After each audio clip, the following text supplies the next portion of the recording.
How's it going, guys? Thanks for tuning into this episode of the Phil Talk Sports Podcast. We are about 24 hours away from the Stanley Cup Finals for 2021.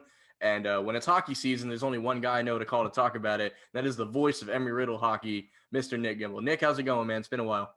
It's going good. Glad to be back. It's been a year. You brought me on last year to talk about the bubble. Now there's fans. We're in our own buildings. It's a good feeling. Yeah, last time I had you on, we were lucky to have any sport at all. And then with it being hockey, we were just lucky that they get to cap off their season and have the playoffs. And while things aren't like completely back to normal, it really depends on what city you're in. Like, watching the Lightning down here, the fans are back, everything's good. And then you look at some of these like Canadian teams and they're still, a lot more buttoned up or whatever. But I'd say we're like 85% to normal. And, you get to watch these games. I think the biggest thing is there is no bubble, like you said, they're, in their normal stadiums or whatever. But the big thing now is we're up to the Stanley Cup Finals, and Tampa's looking to make it back-to-back in the Bay. And Montreal is trying to be the first Canadian team to win a Stanley Cup since 1993. And I think that's kind of where I want to start here. When I heard, this comes up a lot lately. I don't know if it's really a sports curse type thing, but like for like purist hockey fans, like, is that a thing that gets talked about a lot, that Canada has not had the cup for any of its, founding teams in so long? It's always been a thing about bringing the cup home to Canada. Really, the biggest storyline out of the Stanley Cup playoffs in Canada is the Toronto Maple Leafs. It's been since 2004 since that team has made it out of the first round. Okay. And they have 4 players consisting of $40 million worth of their cap space, which is at 81 million. So half of their cap, half of their salary is worth 4 players. Now, as for the entirety of the Stanley Cup, the Canadian fans want to see their teams hoisting the cup in Canada, but there's so many homegrown Canadian players filtered throughout the league that it's almost sad to say that they've become accustomed to cheering for players once they understand that their team is out. Right. That was my thought too, because obviously it doesn't matter what team, you can be Boston, Philly, Tampa, wherever. A lot of the people are going to be, Canadian born, or at least, lived there for programs or whatever going in. So, and it's also, I don't think they cheer like for just Canada, because if you're a Montreal fan, if Toronto had won the cup, like, you're not really going to be happy about that, because that's a team that you're trying to beat throughout the year. So even, let's say Montreal does pull this off, it's really only going to be that section of Canada that's happy about it, I would assume. Well, yeah, the Quebec province is going to go absolutely ballistic, but there's a good chunk of Canada that is understanding how hard it is to get to the Stanley Cup Finals. We're going to have our 32nd team in the league joining next year in Seattle. Right. So 7 teams in Canada out of 32, your odds aren't great. So to make it to the Stanley Cup Final for a Canadian team, the first time since Vancouver did it in 2011 against Boston, and they lost in that round. But for their first time making it back to a Stanley Cup Final since 2011, most of Canada is pretty hyped for it. And it's interesting because all the research I've been doing, Montreal is, I say clearly, but my understanding is they're the underdog. Obviously, you got Tampa, the defending champs, and historically, nobody has more cups than Montreal. If they win this, it'll be their 25th. So, like, historically, they're the powerhouse, but in the here and now, I think they're considered the underdog. Montreal is such a hard team to figure out. Analytics and just looking at numbers, yeah, they're absolutely the underdog. They're finished in the number 18 spot in the league. If you were going on a 16-team playoff just at a win percentage, forget about divisions and conferences, Montreal finished 18th in the league. They shouldn't be in the playoffs. They were down 3-1 in their first round series to the Toronto Maple Leafs. Mm-hmm. And somehow they storm back, win 3 straight games to win that series in Game 7. They mop the floor with the Winnipeg Jets in a 4-0 sweep. And they knock out the Vegas Golden Knights in a 4-2 series. I don't understand what's going on other than they got hot at the right time. It reminds me a lot, we obviously have the NBA playoffs going on at the same time. I don't know how much attention you pay to that, but to me, it's the equivalent of like the Atlanta Hawks, because it's like, where did these guys come from? Like, they have their star players and stuff, but on paper, they should not be doing what they're doing right now. Montreal really doesn't have a star player. They have Carey Price in net. And I mentioned it last year when Philadelphia and Montreal were in their first round series in the bubble. If Carey Price can stay hot, Philadelphia has trouble. Mm-hmm. And we see it all throughout this playoffs. Montreal, on the back of Carey Price, can win 1-goal games. And Carey Price only gives up 1 or 2 goals a game. His goals against average is 2.02. So if you can score 1 or even 2, there's a chance that you get into overtime and you win. And for some reason, the Vegas Golden Knights, in the entirety of their history in the league, which is only 4 years, they have such a hard time scoring in the playoffs. They only scored a couple of goals throughout this last round against Montreal, and there were a bunch of 1-goal games. The game-winning goal came in overtime in a 3-2 game in Game 6. So for some reason, Vegas couldn't score, but it's Montreal's goaltending that's backing them up. And this 20-year-old kid out of the University of Wisconsin has just taken the entire NHL by storm. Cole Caulfield packs up his bags from Wisconsin, says goodbye to his friends, says, hey, I'm going to go play in the NHL. It was a healthy scratch in the first 2 games against the Toronto Maple Leafs, which is a fireable offense in its own right. And they insert him into the lineup, and he's a prominent goal scorer at 5'7", 165 pounds, soaking wet. It makes no sense. But at this point, it seems like the regular season and the first 4 games against Toronto are the outlier games. And everything that they've done since, just sweeping the Winnipeg Jets, beating the Vegas Golden Knights, who tied the Colorado Avalanche as the number 1 team in the NHL, it becomes a thing where the first round and the regular season is the anomaly. And this is the true Monteral Canadians that we're seeing now. I mean, it's almost a combination of 2 different cliches. One being, if your goalkeeper is hot, you always have a chance, which is, you mentioned last podcast, you're rebuttaling it here. And the other being, this is why you have to play the games, because on paper, like I said, they should not be doing what they're able to do. And, you look at a team like Tampa that had, they're in a similar thing. They were like 3rd in their division too. So they weren't, they did not dominate as the repeat of Stanley Cup champions. And, they had their fun on the boardwalk with their jet ski parade, but this is much different with fans in the building and stuff. So like, while last year counted, I think you have to be kind of a salty fan to be like, oh, that was a COVID Cup, that doesn't matter. But like, this one's obviously going to mean more to them because it's a more true to traditional thing where their fans will actually be there to see them win it.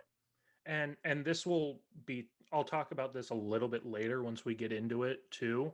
I have 2 qualms with the NHL. One of them is a much more serious note that we'll touch on later, but I'll start with this one.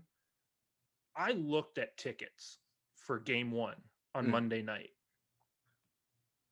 The upper bowl, nosebleed seats, $1,000 a ticket. That's how insane. are you supposed to grow the game with prices like that? The motto of the NHL over the past 3-4 seasons is everyone can play. If you can play, you can play. Yeah. And I don't understand how you can promote the game in-house to lower income families and rundown neighborhoods and the youth in America in those less fortunate situations with nosebleed upper bowl tickets at $1,000 for a Stanley Cup final game. I get it. It's supply and demand and it's the resell of SeatGeek and everything like that. But $1,000 a ticket is not how you grow the game to a wider audience, especially with NBC coming to the end of their TV contract. They're not promoting this game as much right now. And in a southern market like Tampa with a vastly different fan base than a Canadians market, I don't understand how you can claim that you're growing the game if you don't want lower income people to find their way to Amalie Arena. To me, it's almost like the similar issue that you hear for like the English Premier League. Those fan bases are based on like the working class families that live in these areas, and they're getting priced out of these teams that they've cheered for. They're families have cheered for, their grandparents have, just the really hardcore fan bases now have to go watch Division 2 or 3 football over in England because they get priced out of the, and granted, there is a difference to what a Stanley Cup ticket costs and what a random Wednesday night against the Wild would cost. I imagine those kind of people could still get to those kind of games. But to me, $1,000 for nosebleed, I don't even think the NBA finals were doing that at their peak. And I like that you brought up the how they're leaving NBC, because as a wrestling fan, when TBS and TNT got the NHL, that's bumped AEW around. They're going to move to TBS and everything. Do you think that's a better platform for them? Because, like, for example, I was watching the Islander series against the Lightning, and so many of those games are on the CBS Sports Network, which is not an easy channel to find unless you like go out of your way to purchase that. Do you see this as a better platform for the game with this channel movement here?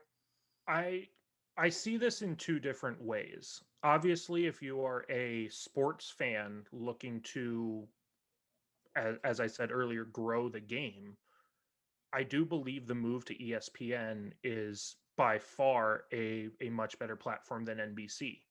And with that, though, the only way you get ESPN on cable, now very few people have just cable nowadays anyways, but let's say this move is being made to other people with just cable, you have to have certain cable packages and a sports package to get to ESPN, whereas NBC is you plug your TV into an outlet in the wall and you automatically have ABC, NBC, CBS as local news channels. Right.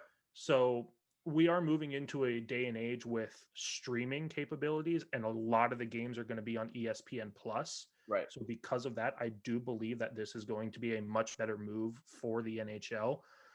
I'm very curious to see how TNT handles the NHL.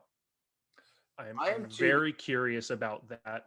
But one thing they have done is they've gotten Wayne Gretzky to leave his day job and come be a talking head on TNT, on NHL and TNT. Oh, wow. So whatever he says is going to have a heavy amount of gravity to it. Mm-hmm. And I'm seeing PK Subban, who is a big social personality on social media.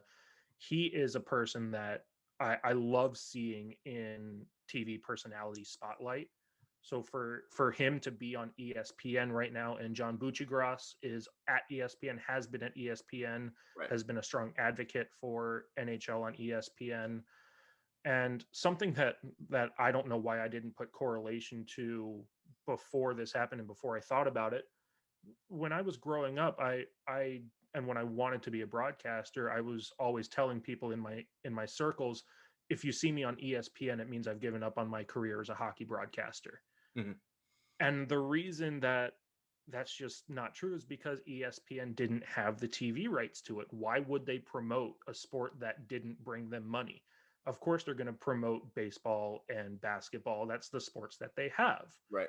So, and we've already seen so much more coverage of NHL and playoffs on ESPN because now they're liable to how many people they reach on their platforms. So with ESPN being the premier sports channel, I'm excited to see where the game grows from here, but I'm very curious to see what TNT does with it. So to me, there's a lot to unpack there. The first thing I'll say, you mentioned ESPN used to not promote it at all. To me, that flashes back to the days when like UFC was predominantly a Fox Sports product, and UFC never got talked about, maybe in passing. And now that they basically built the ESPN Plus model off of all the UFC content, now also with the NHL content, now they talk about it all the time. There's individual like shows on something like on SportsCenter for it. So I do think it'll be good for the brand. And ESPN Plus seems like the perfect marriage. But you mentioned, like, when I think TNT, I think the NBA. And when I think TBS, I think Braves baseball. So neither of those, brands scream hockey to me. But, the money they spend on it, you would assume they're going to go about it the right way. I'm very curious to see what kind of coverage TNT comes, because what I've heard about TNT having basketball is they let them fly. Yeah. The NBA doesn't really have any oversight on what TNT delivers to its audience. And I I'm very curious to see how the NHL audience will react to that. The NHL audience, I'll just straight up say it, the NHL audience is very old and very white. And that is an audience that does not like change. Yeah. So having a variety of coverage through TNT and having different talking heads let different opinions and different storylines fly right off the table. I am a fan of seeing stuff like that because I feel like that's a better connection to the audience.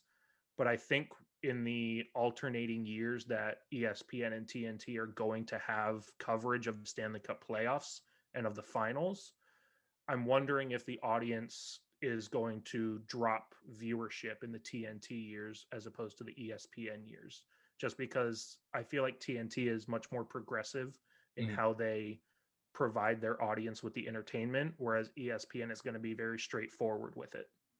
I do find, so I have this talk on like my wrestling show all the time. Ratings is always a big thing, and like it's so hard to look at any ratings number and give it more than a grain of salt, because like if a million people are watching through traditional means, there might be 2 million watching through a streaming means that don't get calculated. So obviously when these moves happen, there's going to be a lot of, oh, their ratings are up or down from this network or that network, but like it's really hard to even give that any mind because the streaming doesn't get counted in that. And that's, the ESPN Plus version is going to be where most people, I would imagine, are watching at that point, because it's going to be the simplest thing. You pay your $5 a month and you have the channel. It's not, some grandiose, I need this cable package like you were saying. So like a lot of the people watching, I don't even think their numbers going to get counted when these articles get written about NHL ratings next year.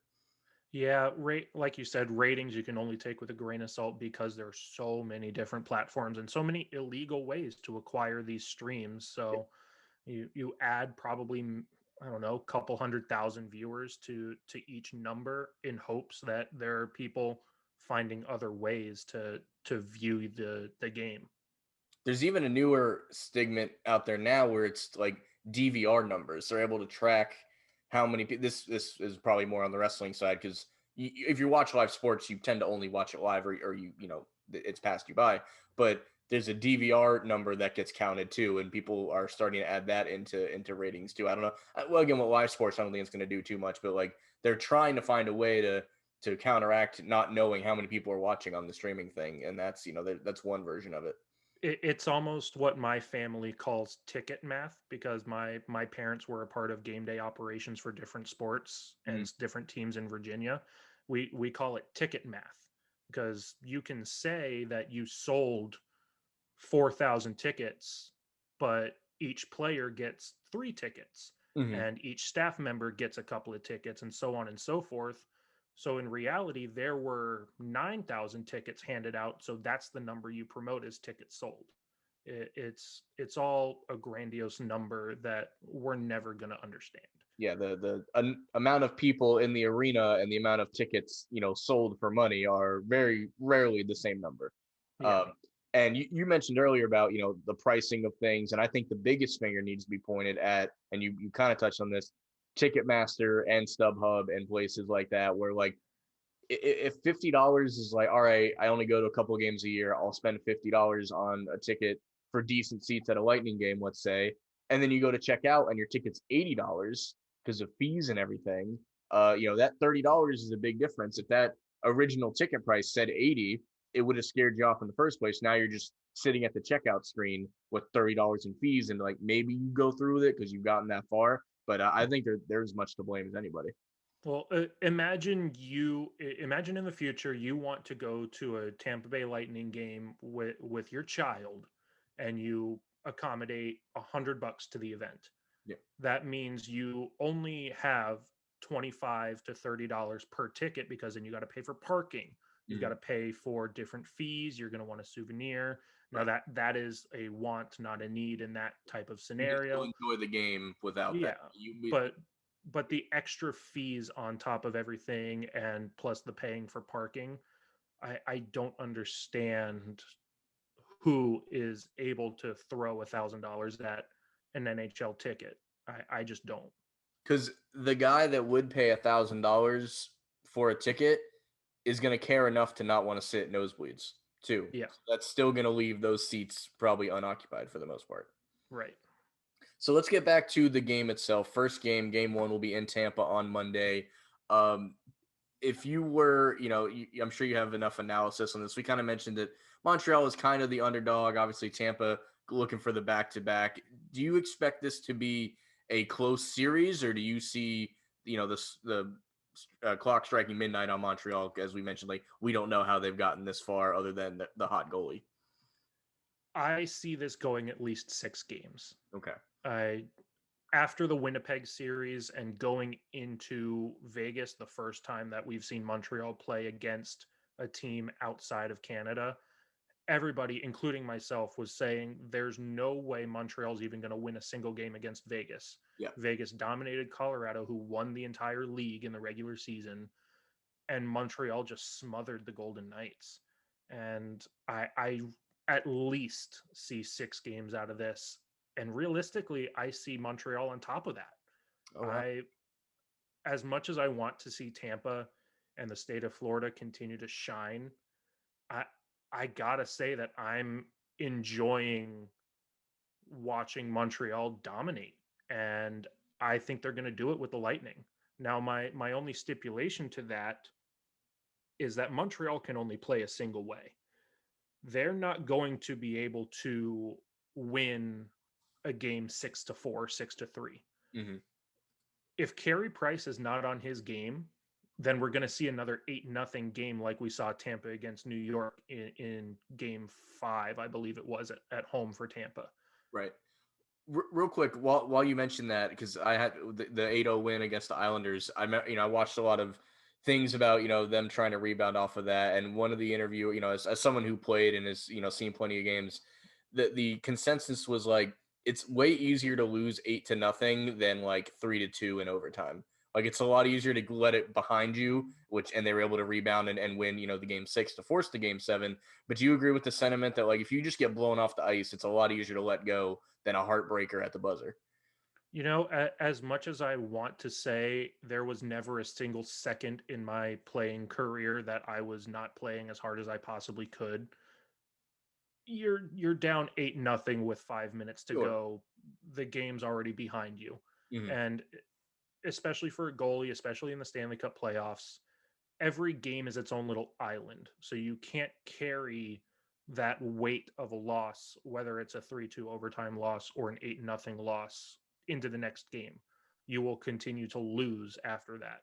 Mm-hmm. So I am going to say that it is going to be easier to rebound for the next game, given that pretty much you've already given up with 5 minutes left in the game and an 8-0 loss. Right. Whereas the loss in overtime, you were that close, you were battling your heart out every second, and you're grieving with that loss for a couple hours, if not into the next day. Whereas the 8-0 loss, you've already grieved on the bench, you're already done, you're on the plane having some laughs on the way home. Yeah, you've already accepted it before the game's even fully over. So that, I Right. mean, when I heard that, like, I could see people disagreeing with that, but I think it was as like nobody. It's never fun losing 8-0. Obviously, nobody's ever going to want that to happen to themselves. But if it does seem a little easier to rebound off of that. But I just Now wanted to throw that in there. they're never going to stop trying. They always want that. What they say is you want to build momentum for the next game. Mm-hmm. And in some sense, yes, you want to have good things to look at on film for the next day. But like I said earlier, I believe that every single game is its own island, especially when you go from building to building in games 4, 5, 6, and 7. If you're in Montreal on game 4, and then you have a travel day, and then you're in Tampa the night after, realistically, there's so much happening there that your travel, you're exhausted, you're recuperating. There's not a whole lot of momentum between that 48 hours from puck drop to puck drop. You mentioned how so your general thought here is potentially Montreal in 6 is where you think you're going with this. But you mentioned you would be fine seeing Tampa continue to shine as a just a newer staple in the NHL. And like we always hear the jokes like, how was a team in Florida figured out how to play hockey so well? It's always the joke, which I enjoy seeing it, even though I'm a casual hockey fan, and even I wouldn't consider Tampa my team. I do enjoy, watching them play well and everything. They were recently listed as the third best ran sports franchise in America. I think it was an ESPN article or a Sports Illustrated article. What do you think from a front office standpoint? To me, they're almost like the way like the Spurs would be in the NBA, or like the Packers, I'd say used to be. But like even when they weren't having the best years on the ice, like they did always seem to have it together in the front office. And how do you think they've been able to pull that off in a place that, as we mentioned, the joke rate should not be good, at maintaining a hockey team? Well, I'll answer your question with a question. Sure. Where would you want to be in a season where you're in the 22nd place, you're battling for a playoff spot? Where would you want to be in the month of February? Would you rather be in Winnipeg in 70 feet of snow, or would you rather be in Tampa Bay on the beach and being able to recuperate and have some golf days with the team and try to gel off the ice and try to bring that back onto the ice? Point taken, and I agree with your sentiment there. But I have this same, for example, we do have the Panthers in Florida, and while they have a lot of that same benefit, they don't have a lot of, the same success on the field or on the ice, excuse me. But it reminds me to bring it to the NBA game. Like all these free agents always go to Miami and they always credit the same things like, oh, the weather and the no state tax. And like, we don't get that benefit in Orlando for whatever reason. We don't get those free agents, even though it's all the same benefits. So like, I do agree that's probably a good 30 to 40% of it, but the rest of it must be the people in the office, I would assume. The people in the front office now, there's only a couple of people that are going to have a connection to the players itself. The reason that Tampa Bay is so far and above the superior team in the state of Florida is the drafting and the minor league system. If we go back all the way to 2012, we're going to take a 9-year leap back in time, and we're going to take a look back at the Norfolk Admirals and their Calder Cup championship with Alex Killorn, Tyler Johnson, John Cooper, and Andre Palat. And those are star players on the Tampa Bay Lightning right now. Drafted for, traded for, whatever it may be, but they started in the minors and they worked their way up through the system. In that same year, the AA affiliate, the Florida Everblades, the AA affiliate of the Tampa Bay Lightning and the team underneath of the Norfolk Admirals, they won the ECHL's Kelly Cup. So in a year, just a couple of years before Tampa Bay made it to the Stanley Cup Finals against Chicago in 2015, their two minor league teams at the AAA and AA levels won the championship in the league. And they're reaping the benefits right now of having a successful production out of their minor league system. So realistically, if I had to say anything about that, having Tampa being a solid market, even though they're in the state of Florida, their minor league system that's now stretches all the way up to Syracuse, New York, and the Orlando Solar Bears. Yep. They have a pretty big triangle on the East Coast. And so, yeah, they're a market in Tampa, but their minor league system has always been such a successful unit.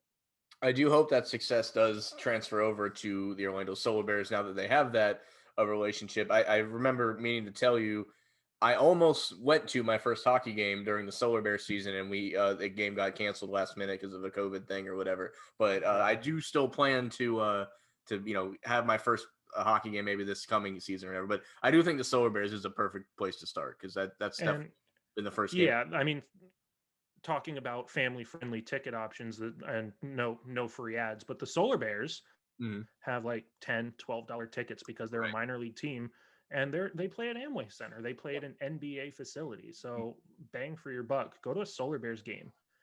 Absolutely. And you're going to have many more chances and opportunities because there were only 14 teams playing in the ECHL this past season. Okay. Jacksonville, Orlando, and Florida were 3 of those teams. Yeah. The teams up in the Northeast and the Norfolk Admirals and out west, those are teams that chose not to play because in the minor leagues you can't make money without fans in the seats, and those teams didn't have that option. So you'll have more opportunities to find your way to a Solar Bears game when there's more teams and more games. And once I do get that date locked in, I'll be giving you a call. I mean, you might already be there, either working or just, because you would go to something like that. But I do, I do plan to look into that. But no, you mentioned the productivity of the minor league system is a lot to like equate to their success. And it reminds me, to jump to another sport again, like when the Chicago Cubs finally won the World Series, they had 13 players on that team that were former Daytona Cubs players that, we would have watched growing up or whatever. So like when you can build within and then you can, make a free agent move here or there instead of trying to build your entire team through that. I don't care what sport it is. It's always when you are consistently pumping out, homegrown, if you will, players through your own system, it's always gonna benefit you for sure. So as game one is tomorrow, and I just looked, of course, it's on the CBS Sports Network, which is that irritates me that it's not on the major channel, but it should be on NBC Sports Network. Oh, is that what it was? Okay, that's better. Yeah, all right, because the other one it wasn't easy to find. But what's the form? You mentioned, Montreal can only really win one way, and it's if they're able to pull that off, they can pull this out. What are to me, that makes it sound like Tampa Bay is a lot more, flexible in how they can attack things. What would you say is their strengths? Like, what are the couple of different ways they would look to win? What are things that we should look out for as we watch this series? So Montreal is going to win if their goaltender can stay hot and if their penalty kill can stay hot. The Monteral Canadians have not given up a power play goal in 13 games. It's an NHL record. 30 straight penalties that they've killed off, 60 penalty minutes. They've killed off an entire game's worth of penalty minutes. And that is part of the reason that Vegas got knocked out. Now, Tampa draws a lot of their offense through their power play. They have one of the most lethal power play units in the entire league. So special teams is going to be a major, major effect in this game. That being said, the game 7 between New York and Tampa, the only goal scored that game was a shorthanded goal by Tampa. So take that with the grain of salt, like you said earlier. Now, Tampa, like I said, they can win games any way you want to play. If we saw that in game 7, if you want to play a defensive style and you want to let your goaltenders make saves and play defensively, we'll beat you 1-0. Mm-hmm. If you want to try to run and gun, outscore us, we'll beat you 8-0. We'll beat you 8-7, 8-4, whatever it is. When they were playing the Carolina Hurricanes in the second round, I think there were 7 goals scored in the second period, and they just went back and forth, and Tampa ended up winning that game. Mm-hmm. So realistically, Tampa has more weapons in their back pocket. Montreal's only going to be able to win one way, and that's playing defensively, getting saves from Carey Price, and limiting the opportunities that Tampa has. They're going to let Tampa get shots from the outside, low danger chances. But Montreal is going to have confidence that Carey Price is going to not only make the first save, but he'll make the second save if there's a rebound, and he'll be able to smother the rebound if there even is one given up. I mean, it really should be an entertaining series, and coming off the backs of the conference finals that were both entertaining series. I feel like Tampa, New York was a little bit more, obviously, it went to a game 7, but in the surprise of Montreal beating Vegas, because as we all thought, they haven't played in front of people, they're going to show up, whether Vegas is good or not, and they have been for the better part of their 4-year history. They have one of the better atmospheres in the league. I don't think that can be argued by anybody. So for them to show up and, deal with all that and win was very impressive. But out of those two teams, let's call them the 3rd and 4th place teams, the Golden Knights and the Islanders, who do you think has the better chance of rebounding next year? Or is this one of those, like, you build to a point and then you start to regress? I think the Islanders have a better chance to come back, and I say that only because I think Vegas is going to make too many moves in the offseason. They added a star defenseman, Alex Pietrangelo, the former captain of the St. Louis Blues, won the Stanley Cup with them. Everybody thought that was going to be the final piece. However, Vegas is very, very weak down the middle at the center position. They do not have a solid top centerman. They spent all their money on the wings and on D and in goal. So they really don't have the cap space to go after a top centerman. So they're going to have to make moves. They're going to have to get rid of different players. I think they're going to try to get rid of either one of their goaltenders in Marc-Andre Fleury or Robin Lehner. And I think it's going to be Marc-Andre Fleury because he's a little bit older and Right. he has less term on his contract. He only has 1 year left on his contract. Robin Lehner has 4. So I think they're going to get rid of Marc-Andre Fleury, and I think that's going to come back to hurt them. I seriously think that Vegas needs to keep both of them because of the relationship that they have. Now, they made a coaching change in the middle of the season. They brought in Pete DeBoer, former coach of the San Jose Sharks. And I got to tell you, I don't think he could have coached that series against Montreal any better in terms of goaltending, because we saw Marc-Andre Fleury have the misplay behind the net, and he gave up the game tying goal with about 2 minutes left, and Montreal won that game in overtime. So because of that, Pete DeBoer, of the coach of the Vegas Golden Knights, came back with his backup goaltender Robin Lehner. And the relationship that Lehner and Fleury have with one another is, I don't think it's fake, but a lot of times when you hear this kind of scenario, it seems fake. Robin Lehner came into that game. He won that game. It was 2-1, I believe. And Robin Lehner came back in the press conference afterwards, after he was asked if he's expected to get the starting role throughout the rest of the playoffs. He came back and said, "No, this is Fleury's net. He got us here. I'm the backup. I'm here to give him rest and give him confidence." Now in game 5, they went back with Fleury and they lost 4-1, which was the right move. You put your starting goaltender back in after getting him a mental rest. Yeah. So then you go back with Robin Lehner, who won you a game in game 6. And then in game 6, you lose 3-2 in overtime. I don't think there was any difficulty or bad decisions made coaching wise for Vegas. So I think they've got their coaching staff solidified. But I think in order to get cap space, you've got to get rid of one of the goalies. It's going to be Fleury, I believe, in the offseason.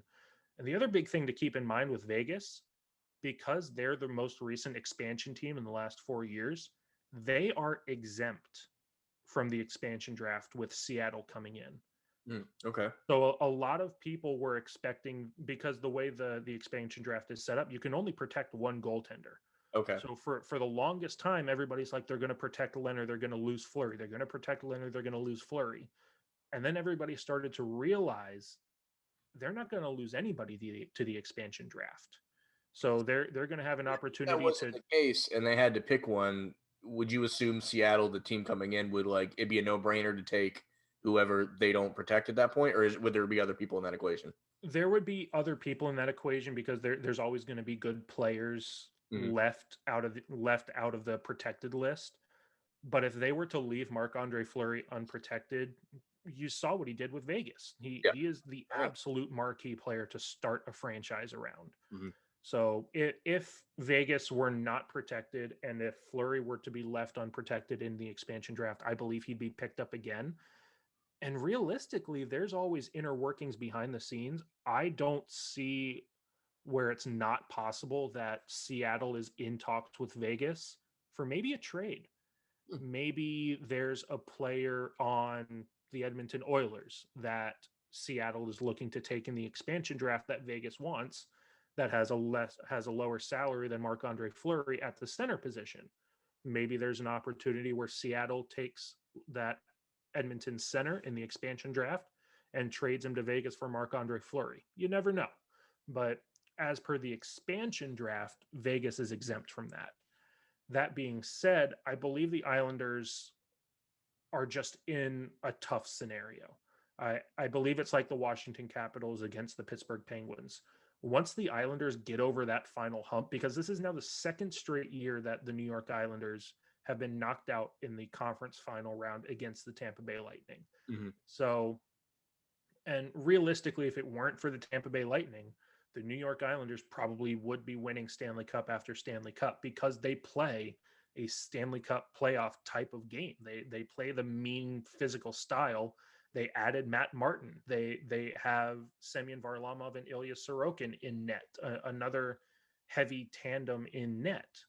So I think the Islanders are going to bounce back, because I don't think they're going to overreact. I think they're going to protect the right players in the expansion draft, and they're going to draft well. They're going to bring players up through the minors, and I don't think they're going to overreact off of this. I think they understand the formula that they have with Barry Trotz behind the bench at the coach position.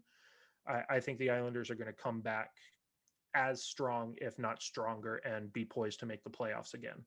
I think I mentioned this when I had you on last year, but my entire family is from the Long Island area, and like while they're very casual, hockey fans as well, it's like I'm fascinated by the culture that they have because they really stand out from like they don't want to be lumped in with the other New York sports. And then there was, the Nassau Coliseum got shut down. They went to play in Barclays at Brooklyn, which ended up being a train wreck. Apparently, it's a terrible venue for hockey because it was not built with hockey in mind. They're obviously getting their new stadium next year. I guess it's just about done, but it'll be ready, for next year.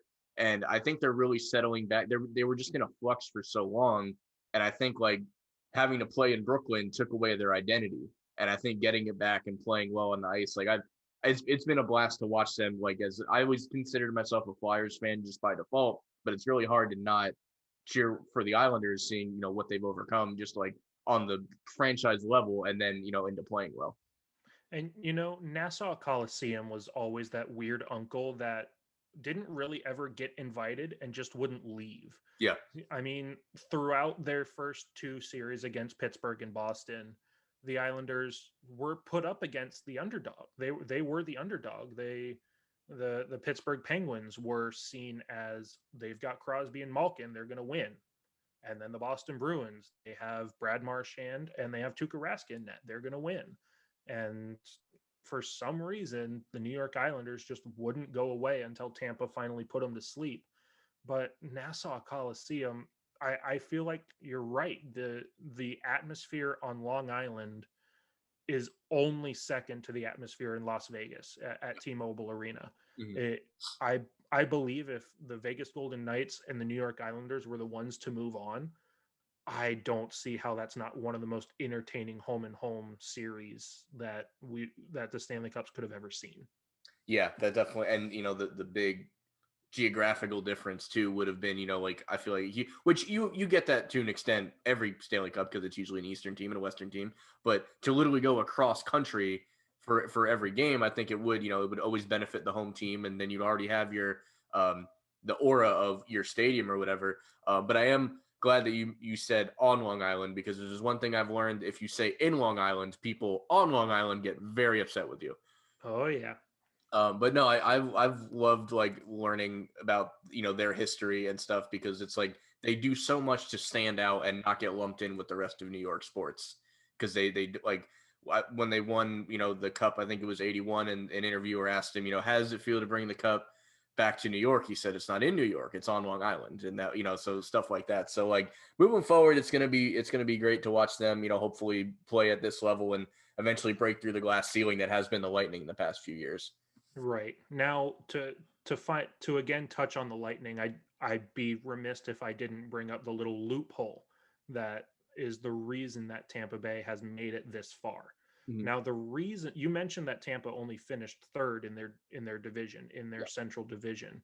The only reason that is because their star player Nikita Kucherov had surgery in the offseason. Mm-hmm.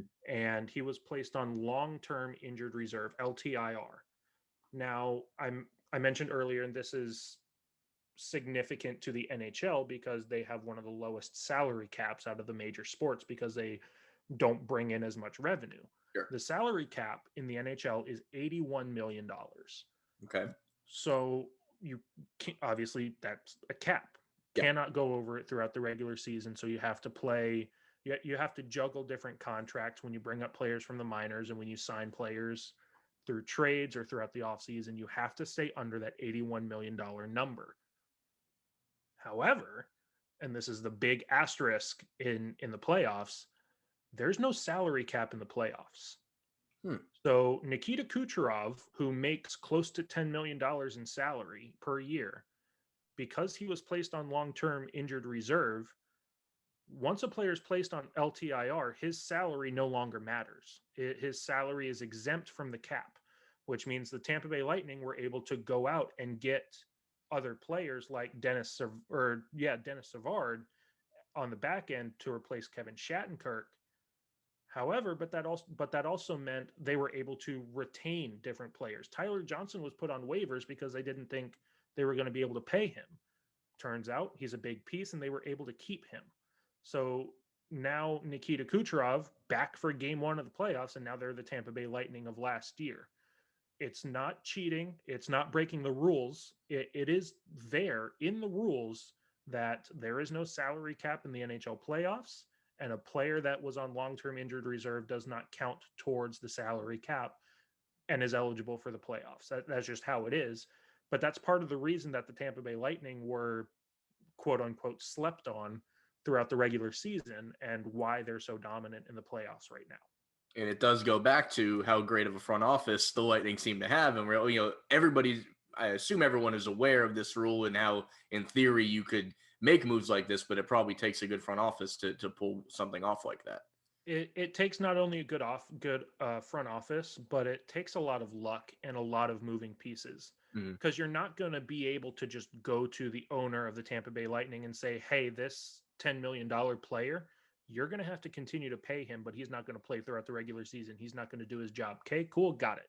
You're not going to, on a normal season, be able to go to Nikita Kucherov and say, hey, you're not going to be able to build your Hall of Fame resume. You're not going to be able to build up for a new contract year and put stats up on the board. Okay, cool. Got it. It was a whole lot of moving pieces that just happened to fall in Tampa Bay's favor. And now Montreal is going to have to deal with it. So normally this would be around the time, we broke down the Stanley Cup final, and we would be transitioning into the stuff that you have going on. You have a couple projects that I definitely want to plug before we get out of here. But there was a weird story that's it's an old story, but a new story at the same time that we talked about a little bit earlier today when we were planning to do this. But there was a weird under-publicized scandal in the NHL currently involving the Chicago Blackhawks, excuse me. I almost said Black Sox. I don't know why. But about issues from dating all the way back to 2010. And while there's not a whole lot known about this, what is known isn't getting talked about enough. So I don't really know where to start on this, and we probably don't want to spend too much time on it because there is only so much known. But what's going on in Chicago right now?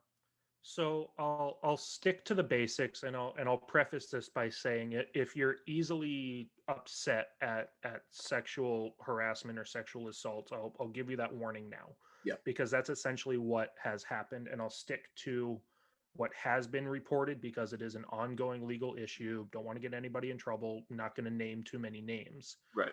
There was a front office member close to the team. I believe it was a member of the training staff who, on the Chicago Blackhawks, I don't know if it was drugged or brought players back to his hotel room or apartment room or whatever. But during the Stanley Cup playoff run for the Chicago Blackhawks in 2010, this trainer, this individual, brought different players back to his hotel room and attempted sexual misconduct against these players. The one or both of these players has now come out under an alias of John Doe. He has not come out and stated his name. No one knows who it is, except for potentially the team or the legal staff behind him. So this player has now put different legal issues in front of the Chicago Blackhawks.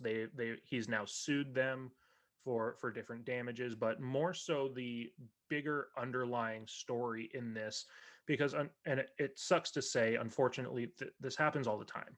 We're living in a society where there are laws in place to deal with it because it happens. However, where the story really takes off, and there's really very few people that are covering this, and you say scandal, I can't think of another term to call it other than cover up. Yeah. Because back in 2010, the team psychologist was made aware of this sexual assault, this situation, by different players and different member of the staff. And so the team psychologist went to different assistant coaches and different high-level front office members, i.e. GM and owners, and said, you need to go to Chicago police, you need to go to Illinois police and make a report. This needs to be investigated. And the Chicago Blackhawks said no. The team front office said no. We're gonna deal with this internally. So this individual who is being accused of sexual misconduct, sexual assault, whatever you want to call it, within the Chicago Blackhawks in the 2010 run, who, by the way, I'll add, made his way to the Vancouver 2010 Olympics for Team USA. So he was around US Olympians in Vancouver at the same time. So the big story is that there was sexual misconduct happening under the noses of the owners and GMs and coaching staff of the Chicago Blackhawks that went unreported and has now turned into a scenario where that member of the training staff who conducted this assault left the team, was given a letter of recommendation by the team, found his way to Miami University in Ohio, left abruptly. No one knows why. That's now being investigated by the school. But he has since been convicted of sexual assault of a minor of the age of 17, and he's in jail.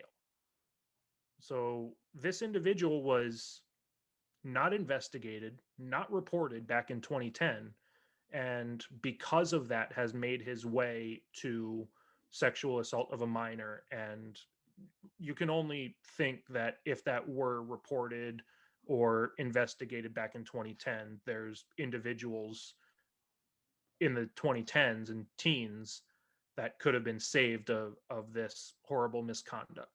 And there are now, I believe, 2 or 3 players who have come out and said that the entire team knew this was going on and they're willing to testify in court.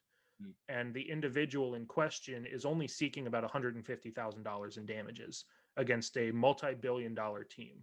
This doesn't seem like a financial gain situation. This individual wants justice. Sure. That's really all we know, other than there are different players, and there was an individual who was on the marketing team of the Chicago Blackhawks back in 2010 that said he knew. And there were other individuals in the marketing team and in the front office that knew. You can't get much farther away from hockey operations than marketing. Right. So if marketing people knew about it, you've got to assume that there are a lot of other people that knew about it. And the players that have come out have said that the entire team knew about it. The entire coaching staff and front office knew about it. Now, the reason that is important is because this has now spread throughout the NHL. Stan Bowman is still running the Chicago Blackhawks. He allegedly knew, again, all according to court documents, Stan Bowman, who ran the Blackhawks in 2010 and runs it currently, knew about the situation. Kevin Cheveldayoff, the general manager for now the Winnipeg Jets, knew about the situation. Joel Quenneville, head coach of the Blackhawks, now of the Florida Panthers, knew about it. And you want to talk about things happening right now? The general manager of the Monteral Canadians knew about it. I don't know where the NHL goes from here. The best option I have for you, if you want to hear other people talking about it, there's a podcast that I listen to called the Steve Dangle podcast. They work for Sportsnet and TSN up north. They are heavy about this story. They have been covering it on every single one of their podcasts this week. So if you want to hear other people talking about it, go listen to them. Do your own research and do not let this go to the back burner. Because we're at a time in a scenario where even if you're glancing at the NHL, this is the heaviest point of the season for the NHL. The commissioner, Gary Bettman, is supposed to have his annual pre-Stanley Cup final press conference before the game on Monday night. And we're going into an offseason with drafts and expansion draft. This is going to be an offseason and in the next couple of weeks where the NHL and the Chicago Blackhawks are not going to be able to hide from the media. And this is stuff that needs to be answered for. The podcast you mentioned, I think I actually found some snippets of it because you said like, hey, I want to bring attention to this on the show tonight and, look into it a little bit so you even know what you were going to talk about. And it was somewhat challenging to find much of anything on it. And what I did find, it seemed like you said the same 2 or 3 outlets reporting on it. So it's not something that's been, given the platform that it should, which is why we did want to bring attention to it now. I will say, it's obviously a lot of stuff above our pay grade. You obviously want justice for the people that deserve the justice. And it is a shame that, like when you hear a scandal in sports, you assume it's, cheating, like what's going on with Major League Baseball right now, right? Like pitchers, having this, that, and the other. When it's something off of the field or the ice or the court, and it takes away from what players did accomplish in their, respective sport, it's extra because, the people have to deal with what has happened. But now when you think of the 2010, Blackhawks you should have just thought of Stanley Cup champions, you're going to think of this instead, which is, and insult to injury to what those players did accomplish. And you want to talk about insult to injury. Obviously, it's not just the players who get their name etched on the Stanley Cup when they win. Mm-hmm. Multiple members of the coaching staff and training staff make their way onto the Stanley Cup. And this individual in question, his name is on the Stanley Cup. So anytime that there is a member of the Chicago Blackhawks 2010 Stanley Cup team that was affected by this, and they look at pictures and they go look at the Stanley Cup in the Hall of Fame in Toronto with their family, they're going to see this individual's name. And it's heartbreaking, and it's just downright atrocious that there's no answer from the league or from the team at question. Every single attempt, like you said, there's only 1 or 2 outlets commenting on this, but every single attempt for comment from these outlets has come back either no comment, or I believe on the Steve Dangle podcast that I referred to earlier, one of the first things that they mentioned was even more gross about it was that not only did the Chicago Blackhawks not offer a true official comment on it, I believe what they did say was that under the statute of limitations, this should be thrown out because of the 10-year rule. They didn't deny it. They said this should be thrown out because it happened 11 years ago. Mm-hmm. So that to me is just, it speaks volumes. You brought up a great point about them not being able to run from this. I'm sure they will try to hide behind that 10-year gap of time as best they can for the people that it would affect. But the NHL is going to, like you said, they're going to be in the press more this offseason than your average offseason between the expansion draft and everything going on. So, you can run, but I don't think they're going to be able to hide from this for much longer because they're going to interact with the media more now than they have in, the past several off seasons. And the reason I wanted to bring this up, even on your podcast, that's not hockey specific. It's a genuine human interest story. Mm-hmm. This is something that should be on mainstream media. It should be on CNN, MSNBC.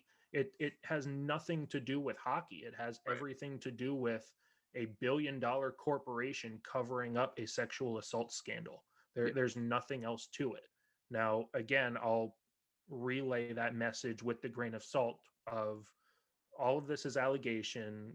All of this is in court documents. There's been no court trial or conviction about any of this yet. Everything is tongue-in-cheek right now, but all signs of different players and different members of the coaching staff coming forward from that team saying, yes, this happened, and yes, these people knew, along with multiple denied requests between the league and the team for comment on this, doesn't bode well that this is either going away soon, which it shouldn't.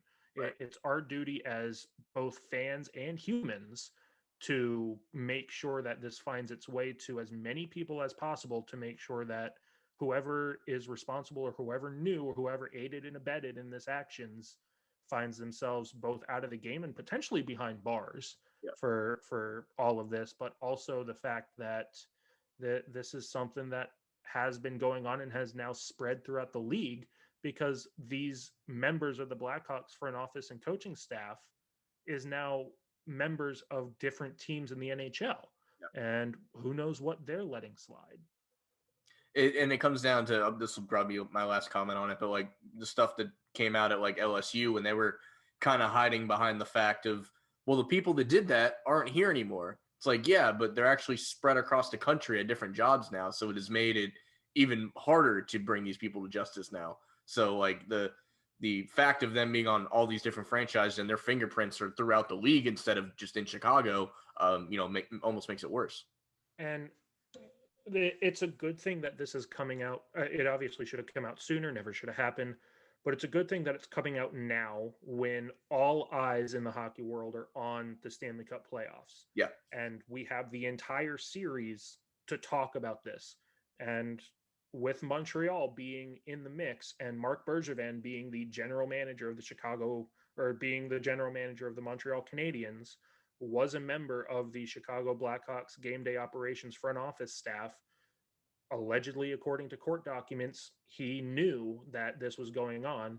The Montreal Canadiens spokesperson did respond to a question saying that they say that Bergevin didn't know it was going on, but there are many other people that are claiming that he did know.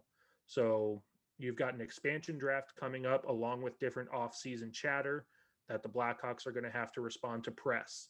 You've got this story starting to break with the Stanley Cup Finals dawning on Monday, and you've got the general manager of the Montreal Canadiens who was apparently a part of it, and you've got the league commissioner who's going to have to answer for why the NHL is not stepping in and controlling this. Yeah, so I think at that point the information is out there. Hopefully more and more will come. It is still all under the allegedly banner at the moment, but I think we know that that'll eventually be lifted because there's enough proof of all this. But definitely something that needed to be brought to the attention, and hopefully it does without, for the general hockey fan or just sports fan, like, are still able to enjoy the Stanley Cup while this is going concurrently with it. But we'll see if it casts a huge shadow or just a small one over the when hockey is going to be celebrated the most, obviously during the Stanley Cup. Right. So before we get out of here, the last time we spoke, obviously COVID was in very high effect still. The lockdown was very much still happening, and you weren't having the opportunity to call many games, if any. I was not working any games. That's obviously changed now recently, and I want to catch people up on what you've been up to. And I think the good place to start here is, what is Colorcast and what content have you been producing on that platform? So Colorcast is strictly an iPhone app for now. It's a brand new app, so it's only out for iPhones right now, but it's essentially a Twitch streaming service for play-by-play broadcasters or people who want to give commentary on their favorite sporting event. So I can boot up Colorcast on my iPhone, and I will give play-by-play of a game. So I was able to do NHL play-by-play commentating to an audience, a small audience of 10 to 15 people a night, because it's not fully out there yet. It's not even on Android. You can't get it on a computer. Right now, it's strictly on an iPhone. So if you have an iPhone, download the Colorcast app, and you really can't search for people or profiles. What you do is find the sporting event listed there on the night that you want to watch, see who's broadcasting. If you like the person, follow and listen to that game. Mm-hmm. It has cool technology where you can sync up the audio to the video, so you can make sure that I'm not giving you a goal call 2 minutes later or 2 minutes earlier than a goal being scored. Mm-hmm. But until more broadcasting comes my way, that's how I'm keeping myself in practice and on the mic. And I will be doing game one tomorrow on Monday night. So if you're listening to this now and game one hasn't started and you got an iPhone, download Colorcast. I believe it's going to be an 8:00 start time between Montreal and Tampa. Yep. I wish I was there, but I can't afford $1,000 a ticket for a nosebleed. So I'll do my best to give play-by-play on Colorcast, and hopefully that is going to keep me in practice and maybe get me recognized a couple of places. Yeah, that's an awesome platform that, like you said, if you're not in the sync of, calling games for the actual clubs of any sport, really, really good way to stay in practice. And if you're newer to the craft, it's a really good way, I would imagine, to get, really break the ice if that's something you're looking into. Since you've told me about it, I'm probably going to download it and tinker with it a little bit, because, I've called all of one game in my life. It was football and it was remote, but it was definitely a cool experience to do for Stetson over the spring football season. So that's something I would definitely want to look into, and I will try to get that link from you and put it in the description of this video for those that do want to check that out. This should be out Sunday night, so you'll hear this around on Monday at some point, and then hopefully before the game, check that link. We'll try and get it in there for you. The other project that I wanted to bring to light here is you are venturing on a new podcast venture. It's kind of started now to really get going here in the next few months, called The Inside Edge, where you will be I think I mentioned this in the intro, but Nick is the voice of the Embry Riddle Eagles Hockey Club, and it'll basically be recapping of their season and player interviews, and I'm sure other great content to follow that team. So is there any other bits of that we should know as that's getting rolling?